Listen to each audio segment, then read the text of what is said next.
नमस्कार, संसद टीवी में आपका स्वागत है। मैं हूं प्रतिबिंब शर्मा और आप देख रहे हैं इनसाइट में 20वें वैश्विक स्थिरता शिखर सम्मेलन को केंद्र में रखकर बात करेंगे जलवायु परिवर्तन के दुष्परिणामों से निपटने के लिए भारत द्वारा उठाए जा रहे कदमों की। 20वें वैश्विक स्थिरता शिखर सम्मेलन में केंद्रीय पर्यावरण, वन एवं जलवायु परिवर्तन मंत्री भूपेंद्र यादव ने लचीले, पुनर्योजी और उत्तरदायी विकास की दिशा में भारत की यात्रा का वर्णन किया। इस सम्मेलन में 10 से अधिक देशों के प्रतिनिधि और उद्योग जगत के दिग्गज शामिल रहे। भारत ने अकेले 2020 में अपने GHG उत्सर्जन में 7.93% की कटौती की है, जो जलवायु कार्रवाई के प्रति भारत की प्रतिबद्धता का प्रमाण है। 2047 तक विकसित भारत बनने के भारत के दीर्घकालिक दृष्टिकोण को रेखांकित किया, जिसका लक्ष्य 2070 तक शून्य उत्सर्जन का लक्ष्य प्राप्त करना है। भारत की प्रगति पर प्रकाश डाला गया इस सम्मेलन के दौरान, जिसमें 2005 से 2020 के बीच सकल घरेलू उत्पाद की उत्सर्जन तीव्रता में 36% की कमी शामिल है, जबकि 2030 के लिए 45% का लक्ष्य रखा गया है। और 2025 के केंद्रीय बजट में ऊर्जा सुरक्षा, स्वच्छ ऊर्जा क्षमता का विस्तार और हरित प्रौद्योगिकियों के घरेलू विनिर्माण को बढ़ावा देने पर जोर भी दिया गया है।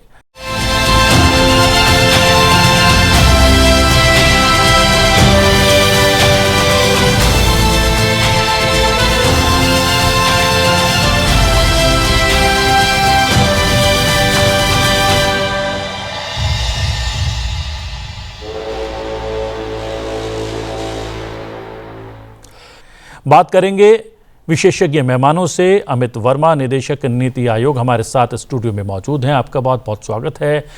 हम बता दें कि हमारे साथ 2 और विशेषज्ञ मेहमान हैं जो वर्चुअली जुड़े हुए हैं। रवि सिंह हैं, महासचिव और CEO हैं WWF इंडिया के। रवि जी, आपका भी बहुत बहुत स्वागत है। सीमा अरोड़ा हैं, उप महानिदेशक हैं CII। सीमा जी, आपका भी बहुत बहुत स्वागत है। बात करें अमित जी, इस वैश्विक सम्मेलन की, स्थिरता सम्मेलन की, अगर रिकैप देखें इस पूरे वैश्विक स्थिरता सम्मेलन को, तो उसमें वैश्विक जो है प्रतिनिधि भी शामिल थे, 10 देशों के अलग अलग प्रतिनिधि भी थे। लेकिन केंद्र बिंदु जो है, भारत सरकार ने क्या कुछ किया है वैश्विक स्थिरता को बनाए रखने के लिए, उस पर जोर ज़्यादा था क्या इस पूरे सम्मेलन का? आई थिंक जब हम जलवायु परिवर्तन की बात करते हैं तो इसमें वैश्विक स्थिरता बहुत ही एक महत्वपूर्ण इसका एक पिलर है। और इसकी वार्ता तभी की जा सकती है जब सारे देश मिलकर एक साथ इसमें काम करें। सो उस हद तक मैं कहूँगा कि इस चीज़ों पे, इन बिंदुओं पर भी वहाँ पर काफ़ी डिस्कशन हुआ है। जो वहाँ पर डिफरेंट वर्क स्ट्रीम्स में और जो डिफरेंट बिंदुओं थे जिस पे डिस्कशन चल रहा था, उसमें अलग अलग देशों के प्रतिनिधि उपस्थित थे। और जो खाली इंडिया में ही नहीं, बाहर के देशों में भी जो एक सस्टेनेबिलिटी के पर्सपेक्टिव से जो नए कदम उठाए जा रहे हैं, जिससे इंडिया को भी सीखने की ज़रूरत है और हमारे द्वारा जो कार्य किए जा रहे हैं उससे जो पूरा विश्व हमसे सीख सकता है, वो दोनों ही विचारों का काफ़ी आदान प्रदान हुआ है। मुझे लगता है कि मिशन लाइफ जो हमारे माननीय प्रधानमंत्री जी द्वारा लॉन्च किया गया था, एक बहुत ही एक गहरी छाप वो पूरे विश्व पे छोड़ सकता है। किस तरीके से हम ग्लोबल नागरिक की तरह से अपने उत्सर्जन को कम कर सकते हैं, एक सस्टेनेबल लाइफस्टाइल को अपना सकते हैं। और उसके बाद जो हमारे भारत का एक 2070 का जो लक्ष्य है, उसके लिए जो भारत के द्वारा काफ़ी कार्य किए जा रहे हैं, जिसमें नीति आयोग के द्वारा भी अभी हाल ही में नेट ज़ीरो एट 2070 ट्रांजिशन के ऊपर काफ़ी कार्य किया गया है। उन सब चीज़ों पे भी मुझे लगता है कि एक पूरे विश्व हमसे एक सीख लेके आगे बढ़ सकता है। जी हाँ रवि जी, अगर वैश्विक परिदृश्य की बात करें, जो बिंदु इस सम्मेलन के दौरान उठाए गए, जो पारंपरिक रूप से जो हमारी प्रकृति को, हमारी जलवायु को कहीं ना कहीं प्रभावित करती हैं, उन बिंदुओं को ही ज़्यादा समाहित किया गया। लेकिन वैश्विक परिदृश्य की बात करें तो अलग अलग देशों में तनाव चल रहा है, युद्ध की स्थिति बनी हुई है, बम चल रहे हैं, मिसाइल चल रहे हैं, तो उससे कितना प्रभावित होता है? अगर हम अपने जलवायु की बात करें, उससे कितना प्रभावित होता है? और क्या आपको लगता है कि इस बिंदु को भी वैश्विक स्तर पर जो प्रभावित कर रहे हैं हमें, उसको भी समाहित किया जाना चाहिए था इस सम्मेलन में? आपने 2 बातें करी सम्मेलन के बारे में और एक तरीके से ग्लोबल एनवायरमेंट सिचुएशन जो है, अंडर जो प्रेजेंट सर्कमस्टांसेस है। तो ये जो सम्मेलन हुआ है, ये मैं छोटे में बताना चाहता हूँ, ये 20वें साल का ये सेलिब्रेशन है एक तरीके का। और इसमें कई मुद्दे लाए गए, जैसे कि कभी कभी ये बातें जो हैं ऐसे उसमें आती भी नहीं हैं, जैसे अडेप्टेशन तो है, एफिशिएंसी है, रिन्यूएबल एनर्जी के बारे में, लेकिन जो जैसे मेरा सेशन था वो इकोलॉजी और इंडियन बिजनेस के ऊपर था। ये सब चीज़ें कनेक्टेड हैं और ओवर 10 साल से ये चीज़ें एक तरीके से प्रोग्रेसिवली ये बातें आगे आ रही हैं। तो ये बिंदु जो हैं, जो जलवायु के बारे में आपने बताया, ये इंडस्ट्री और सोसाइटी में काफ़ी एब्जॉर्ब्ड हैं। ये जो आपने एनवायरनमेंट के बारे में बात करी, ग्लोबल एनवायरनमेंट में, तो जो दो चीज़ें आती हैं सामने। एक तो इस कॉन्फ्लिक्ट की वजह से जो कई नेशंस जो डायरेक्टली इन्वॉल्व हैं, यूरोप में फॉर एक तरीके से, तो उनका जो क्लाइमेट की तरफ जो उनकी प्रोग्रेशन थी वो रिलेटिवली कम हो गई है। और ये इंटरनेशनल जो डिस्कशंस में आती हैं सामने, वो उनके टारगेट्स हैं, बहुत से कंट्रीज ने अचीव कर लिए हैं और उन्हें एक्सीड करे हैं। हम लोग भी, अपना इंडिया ने तो काफ़ी प्रोग्रेस करी है इसके ऊपर, लेकिन अगर ग्लोबली देखा जाए तो वो थोड़ा सा वो ग्राफ जो है वो स्टेबल, सीधा या डाउन। और अगर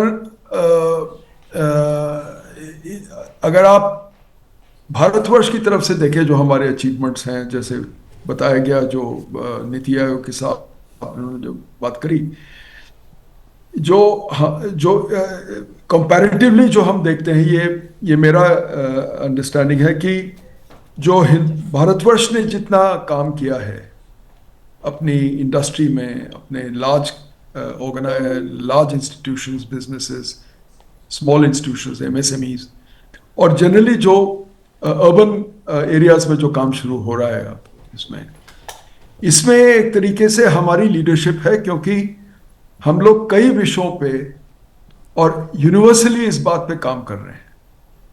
तो अगर इसका एक मैनुअल बनाया गया जाए, जो हम इनोवेशन कर रहे हैं और क्या इनपुट्स आ रहे हैं, मेरे ख्याल से उस मैनुअल अगर देखा जाए तो इंडिया इसमें लीड करती है एक तरीके से, हमारी लीडरशिप है इस एरिया में।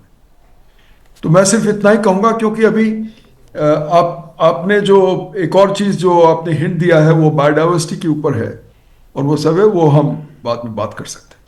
जी हाँ सीमा जी, यहाँ पर अगर बिंदुओं की बात करें तो एक महत्वपूर्ण बिंदु इस सम्मेलन के दौरान जो है सामने आया है, और मौजूदा वैश्विक व्यापार तनाव की बात की गई, नीतिगत अनिश्चितताओं और भू राजनीतिक संघर्ष का जिक्र भी किया गया। लेकिन प्रमुख अर्थव्यवस्थाओं द्वारा वैश्विक वित्तीय निवेश में जो बाधाएं हैं, जो एक कमज़ोर जो है वातावरण निर्मित कर रही हैं, उसका जिक्र किया। तो किस और इशारा हो सकता है इसका जिक्र करके? तो यहाँ ये जो 20वां हमारा समिट हुआ है CII का, वैश्विक सतत विकास शिखर सम्मेलन, जैसे आपने बताया इसमें 10 से ज्यादा कंट्रीज ने पार्टिसिपेट किया। जो सबसे बड़ा मुद्दा निकल के ये आया है कि जितनी भी हम अनसर्टेनिटी भी देख रहे हैं, भारत की लीडरशिप ऑन सस्टेनेबिलिटी अभी भी कायम है। और ये हमारे माननीय मंत्री जी ने बड़ी क्लियरली आर्टिकुलेट किया कि किस तरह से भारत सस्टेनेबिलिटी, कॉम्पिटिटिवनेस और ग्रोथ को साथ लेते हुए चल रहा है। और ये बहुत ही अच्छा मैसेज गया सब ग्लोबल पार्टिसिपेंट्स को कि किस तरह से भारत ने इतनी अलायंसेस बनाई हैं, जैसे कि international solar alliance, CDRI, the global biofuel alliance, और ये सारी चीजें जो भारत ने की हैं, एक तरह से एक ग्लोबल साउथ को साथ लेते हुए किस तरह से भारत मार्गदर्शन कर रहा है, जो कि एक सस्टेनेबिलिटी को ग्रोथ के साथ कैसे बैलेंस करेंगे। और यही मैसेज इंडस्ट्री को भी था, क्योंकि ये CII का सम्मेलन है, इंडस्ट्री में भारी मात्रा से लोग थे। ये मैसेज बहुत क्लियरली इंडस्ट्री से भी आया कि इंडस्ट्री भी इन नीतियों से जुड़ी हुई है। इंडस्ट्री भी देख रही है कि कैसे इनोवेशन, सर्कुलैरिटी, अडेप्टेशन, क्लाइमेट फाइनेंस, जो कि हम चाहते हैं आए हमारे हिंदुस्तान में और ज्यादा, उसको हम कैसे और अपनी नीतियों में, जो कि हमारी बिजनेस की नीतियां हैं, उनसे हम जोड़ सकते हैं। तो एक तरह से जो जो आपने बताया कि विश्व में जो भी चल रहा है, भारत एक बहुत ही मजबूती से बढ़ रहा है। हम एक लार्जेस्ट ग्लोबल इकोनॉमी है, जो कि अपने एनडीसीज भी मीट कर रहे हैं और साथ ही साथ हम बढ़ भी रहे हैं। और ये ग्लोबल मैसेज, और मैं आपको एक बात बताना चाहूंगी, एक हमारे ग्लोबल डेलीगेट ने एक्चुअली बोला भी कि वो जब दूसरी कंट्रीज में जाते हैं और आजकल, तो उन्हें लगता है कि ये जो डायलॉग है सस्टेनेबिलिटी पे, सतत विकास पे, बहुत कम हो रहा है और उनकी अपनी कंपल्शंस हैं। बट उनको यहाँ भारत में आके समझ आया कि किस तरह से बैलेंस हो रहा है भारत में, और ये एक बहुत ही अच्छा रोड मैप है दूसरी इकोनॉमीज के लिए। तो ये बहुत बड़ी एक चीज मैसेज आया हमारे इस समिट से। अमित जी, रिन्यूएबल एनर्जी को लेकर भी भारत ने पिछले बरसों में जो कुछ किया है, शायद वैश्विक स्तर पर उतने जो हैं पुख्ता कदम नहीं उठाए गए हैं। उसका असर कुछ देखने को मिल रहा है क्या?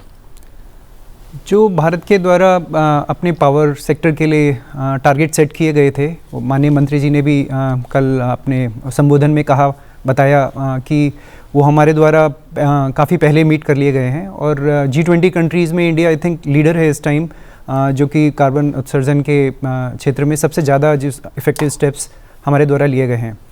रिन्यूएबल एनर्जी एक हमारा बैकबोन बहुत बड़ा रहेगा, क्योंकि कोल का जो हमारा यूज़ है वो एक बेस यूज़ तो हमें बहुत ज़रूरी है। और अभी रिसेंटली एक नई पॉलिसीज़ भी फ्लोट हो रही हैं, जिसमें जो हमारे पावर सेक्टर का बेस लोड चाहे भले ही कोल सेक्टर उठाएगा, बट जो सौर ऊर्जा और जो विंड ऊर्जा के जो हमारे प्रोजेक्ट्स हैं, वो ज़्यादातर लोड हमारा पिक कर पाएंगे पावर सेक्टर का। भारत के द्वारा जो ईवी की पॉलिसीज़ अभी आ रही हैं, उसमें भी सौर ऊर्जा का एक बहुत बड़ा एक इम्पॉर्टेंट योगदान रहेगा, क्योंकि कार्स अपने आप में एक बहुत बड़ा बैटरी स्टोरेज सिस्टम है।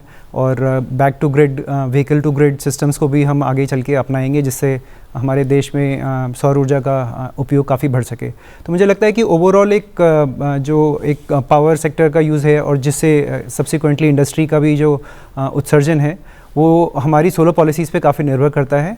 ISA में हमारी लीडरशिप रही है इंटरनेशनल सोलर अलायंस में, और जो माननीय प्रधानमंत्री जी का विजन है वन वर्ल्ड वन ग्रिड का, वो जब एक बार पूरा होने के कागार पे आएगा, तो मुझे लगता है कि पूरे विश्व में ही जो इसका उत्सर्जन का जो इफेक्ट है, वो एक पॉजिटिव इफेक्ट हमें देखने को मिलेगा। रवि जी, ये वन वर्ल्ड वन ग्रिड वाला जो प्रधानमंत्री का एक स्वप्न है, वो कितना आपको लगता है कि प्रैक्टिकली जो है वो जो वैश्विक स्तर पर जो है वो लागू हो सकता है? और अगर लागू हो सकता है तो क्या कुछ चुनौतियां हैं, क्या कुछ सीमाएं हैं, और उन चुनौतियों और सीमाओं से हम कैसे जो है पार पाकर आगे बढ़ सकते हैं इस क्षेत्र में? उससे पहले मैं ये कहूँगा, कई साल पहले हमने एक स्टडी करी थी मेरे ऑर्गेनाइजेशन ने ऑन ये जो टोटल इलेक्ट्रिसिटी सप्लाई की कैपेसिटी के बारे में। और उस स्टडी में ये आया था कि जितनी भी इलेक्ट्रिसिटी, जितनी भी एनर्जी जो हम लोग एज ए प्लैनेट हम जो उसको जनरेट करते हैं, वो हमारे यूज़ के लिए सफिशेंट है। इनफैक्ट तो थोड़ी एक्सेस है। जैसे भी हम कोई भी आगे का प्रोग्रेशन देखें उसको, तो वो अपनी कैपेसिटी जो है वो मीट कर रहा है। तो इसका मतलब रियली आपको ज़्यादा जनरेशन और करने के लिए नहीं है, अगर आप ये ग्रिड मिला सकें। अगर ग्रिड मिल जाए, उसका ट्रांसमिशन और उसके टैरिफ्स, वो सब चीज़ें मिल जाए, तो उसमें है।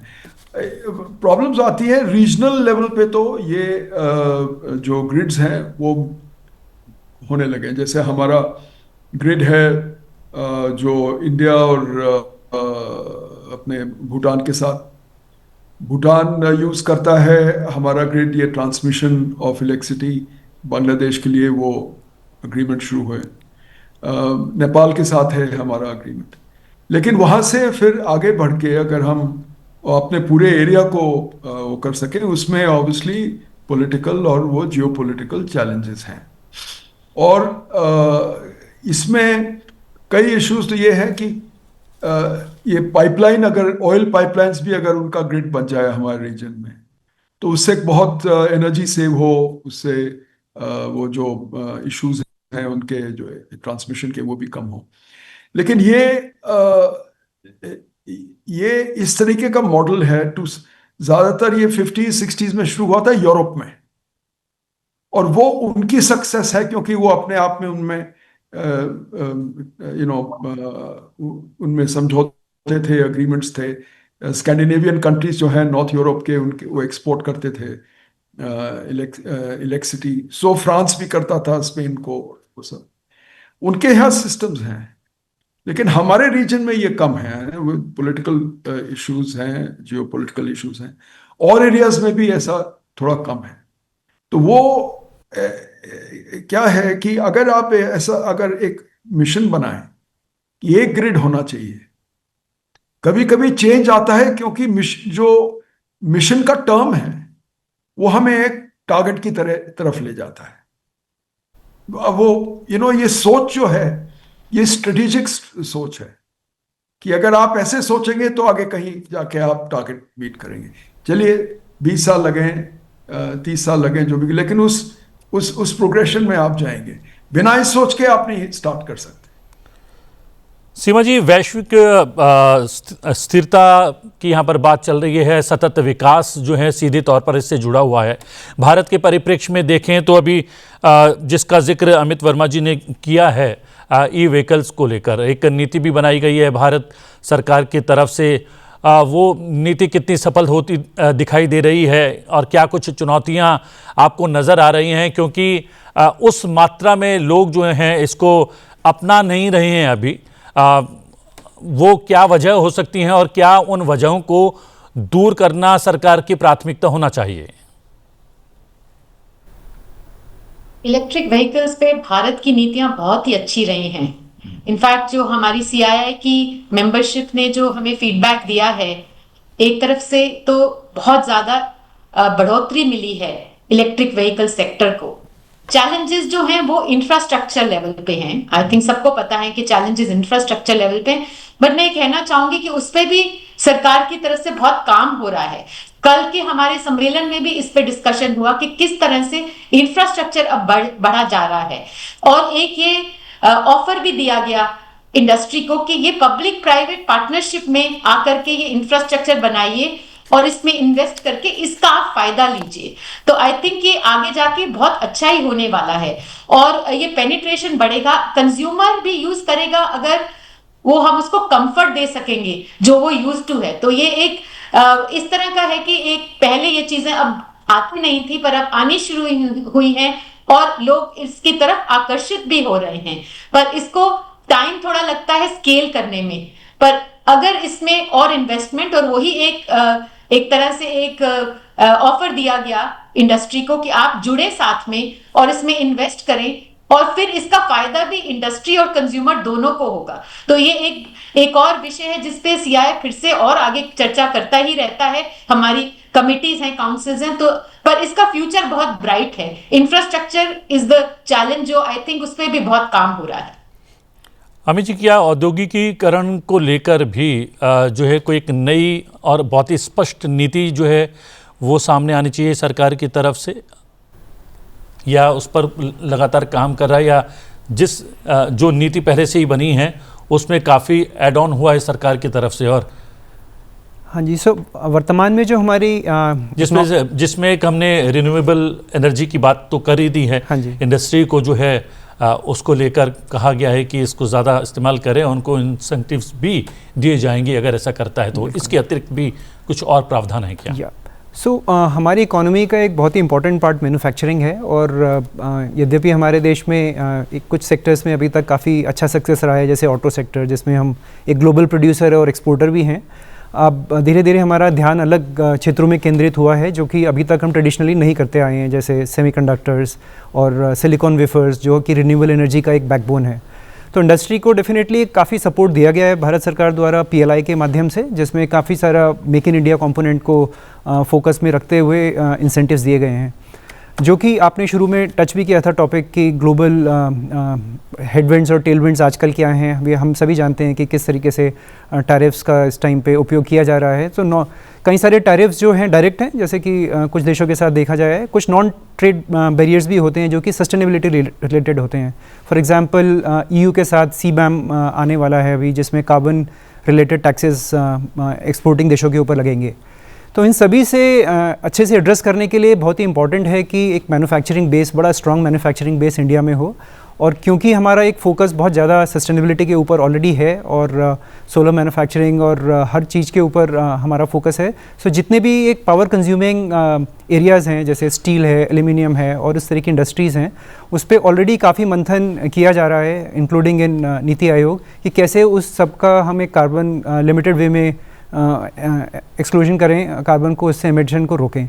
एक नई नीति SMR के ऊपर भी इस टाइम विचार किया जा रहा है। आपके द्वारा थोड़े दिन पहले देखा गया होगा कि जो स्मॉल मॉड्यूलर न्यूक्लियर रिएक्टर्स हैं उसके ऊपर भी एक फोकस किया जा रहा है, क्योंकि उसमें भी एमिशंस की बहुत कंटेन हो जाते हैं और एक वो इंडस्ट्री को उससे सपोर्ट मिलेगा। तो मुझे लगता है एक होलिस्टिक पॉलिसी जो हमारी इंडस्ट्रियल पॉलिसी है, जिसमें मैन्युफैक्चरिंग इन इंडिया एक बहुत ही इंपॉर्टेंट कंपोनेंट है, और वो जब हम सस्टेनेबिलिटी के साथ जोड़ते हैं तो एक हमारे इंडिया की मैन्युफैक्चरिंग का एक अलग ही एक वैश्विक स्थान बनेगा, जिसमें हम सस्टेनेबल प्रोडक्ट्स को पूरे विश्व में प्रोड्यूस करके भेज सकेंगे। एक और कार्बन क्रेडिट ट्रेडिंग जो है उस पर बहुत जोर है सरकार का।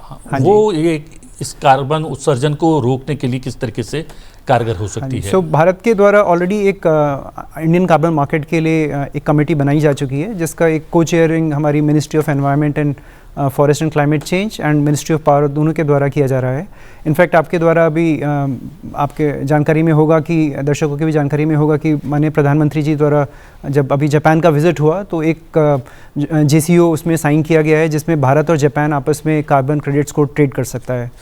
जो मैन्युफैक्चरिंग में जो एक्स्ट्रा इन्वेस्टमेंट की ज़रूरत है, क्लाइमेट फाइनेंस की ज़रूरत है, तो जो सभी एक विश्व से हमारी एक उम्मीद थी कि जो एक इन्वेस्टमेंट आएगा इंडिया में, वो उस लेवल पे नहीं आया जितना पहले जिसकी उम्मीद की गई थी। बट कार्बन क्रेडिट मैकेनिज़म्स जो हैं अपने आप में एक बड़े सक्षम फाइनेंशियल मैकेनिज़म्स हैं, जिसमें इंडस्ट्री टू इंडस्ट्री हम कार्बन एक्सचेंज करके और उसका प्राइसिंग, ग्लोबल प्राइसिंग के द्वारा उसको कर सकते हैं।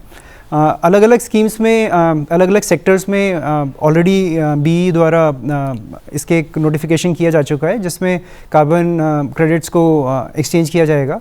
इसके अलावा बहुत सारे वॉलंटरी मार्केट्स भी हैं पूरे विश्व में, जिसमें अब भारत द्वारा कार्बन क्रेडिट्स को के ट्रेडिंग के लिए अलाउ किया जाएगा, जिसमें सर्कुलर इकोनॉमी का भी एक पार्ट आता है। वेस्ट स्ट्रीम्स में भी हम उसमें कर रहे हैं, जो हमारे द्वारा फॉरेस्ट लगाए जा रहे हैं उसमें भी हम कार्बन ट्रेडिंग कर रहे हैं।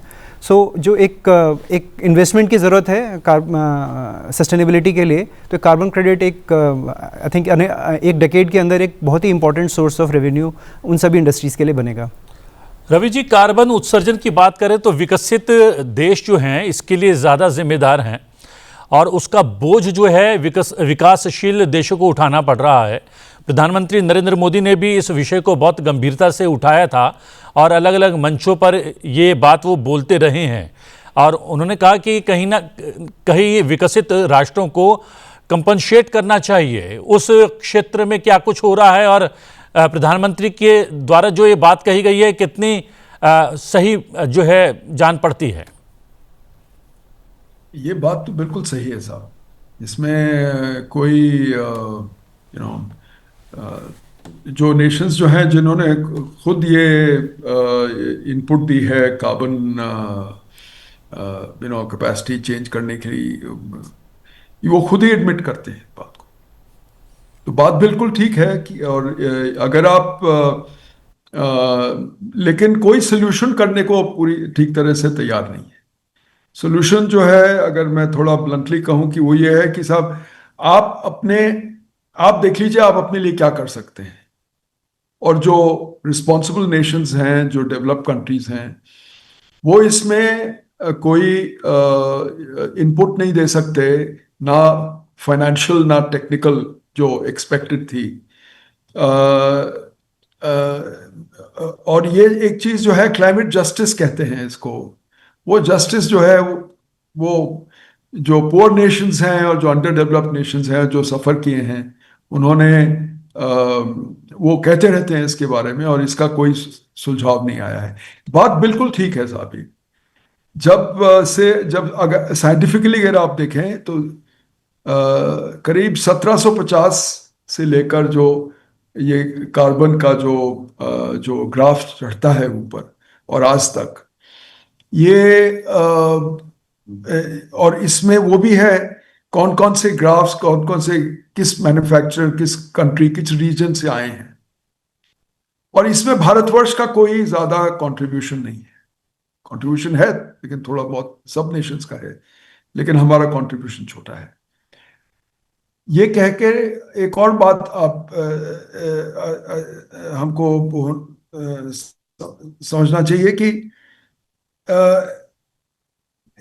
कई टॉक्स जो हुई हैं हमारी क्लाइमेट जस्टिस के ऊपर, ये जो रिस्पॉन्सिबिलिटी है जो पास्ट एक्शंस के लिए, ये उसमें ही एक तरीके से फेलियर हो गई है। अभी भी जो कॉन्वर्सेशंस होते हैं उनके climate meetings all through the world, उसमें ये बात के ऊपर हम पर्टिकुलरली इंडिया जो है हमने एक बहुत स्ट्रॉन्ग स्टैंड लिया है। समय समाप्त हो रहा है, इसलिए आखिरी टिप्पणी मैं सीमा जी से लेना चाहूँगा। भारत अपने जो तरीके से चीज़ें कर रहा है कार्बन उत्सर्जन रोकने के लिए या फिर वैश्विक स्थिरता को बढ़ावा देने के लिए, क्या आपको लगता है कि भारत के द्वारा कारगर कदम उठाए जा रहे हैं? बिल्कुल, भारत एक लीडरशिप दिखा रहा है विश्व को कि कैसे आप इकोनॉमिक ग्रोथ के साथ साथ बैलेंस कर सकते हैं सस्टेनेबिलिटी। और मेरे ख्याल से भारत का जो लीडरशिप पोजीशन है अब पूरा विश्व देख रहा है, तो कदम सारे दिखाई दे रहे हैं एट नेशनल लेवल ऑल्सो। जैसे कि बताया गया लाइफस्टाइल फॉर एनवायरनमेंट, एक पेड़ मां के नाम, प्रधानमंत्री जी का जो इनिशिएटिव है, ग्रीन क्रेडिट प्रोग्राम जो इंडिया ने स्टार्ट किया है, जो कि ग्लोबली भी जा सकता है। तो भारत के बहुत सारे ऐसे इनिशिएटिव्स हैं और वो लीडरशिप भारत की रहेगी, और ये इंडस्ट्री भी समझ रही है और इंडस्ट्री भी साथ जुड़ रही है। जी हाँ, बस वित्तीय प्रोत्साहन बढ़ाना होगा इंडस्ट्री को लेकर, और हरित प्रौद्योगिकी को भी कहीं ना कहीं विस्तार देने का प्रयास सरकार की तरफ से और अधिक करना होगा, और समय समय पर ऊर्जा ऑडिट भी होनी चाहिए। रवि जी आपका बहुत बहुत स्वागत, बहुत बहुत धन्यवाद। सीमा अरोड़ा जी आपका बहुत बहुत धन्यवाद, और अमित जी आप स्टूडियो में आए और बहुत सारे बिंदुओं को यहाँ पर जो है उजागर किया, आपका भी धन्यवाद। Thank you. इनसाइट में आज के लिए इतना ही। इनसाइट में आपसे फिर भेंट होगी एक नए विषय के साथ। फिलहाल मुझे आज्ञा दीजिए, लेकिन बने रही संसद टीवी के साथ। नमस्कार।